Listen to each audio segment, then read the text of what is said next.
Então observe, tudo uma simples noção de esquiva. Ele entra, esquiva lateral. No que ele esquiva, ele entra, eu entro lateralmente.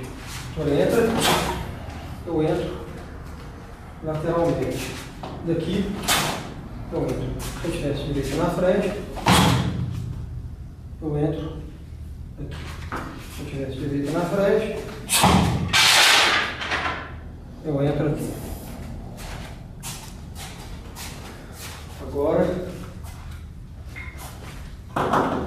observe. Ele coloca o soco aqui.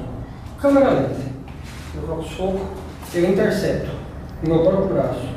Minha mão esquerda vem, eu entro batendo. Então ele entra aqui. Palma da mão para cima, entra no rosto ou no pescoço. Então entra aqui. Novamente aqui. Bem simples a estrutura desse movimento. Agora vamos analisar de uma outra forma. Ele entra aqui, de lá. Ele entra aqui. Agora olha, ele entra aqui. No movimento, entra, pescoço. Então aqui ele entra aqui. Aqui. Aqui. De lá. Aqui.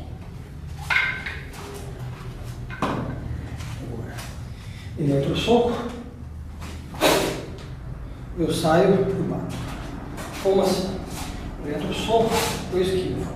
No que eu esquivo, eu entro batendo. Aonde? Palma da mão para cima normal, na altura do rosto. Ou seja, o rosto normal vai entrar na altura do nariz, um pouco abaixo. Aqui.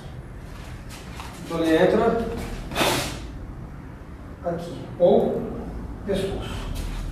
Então ele entra aqui. Entrada, mesmo sistema de faca. No que eu entro, 1, 2. No que eu entro desse ponto, 2, 3, 4. Novamente. 1, 2. Bateu aqui. Então, eu poderia colocar 1, 2, 3, 4. Observe. 1, desse ponto. 2, 3, 4. Bem simples.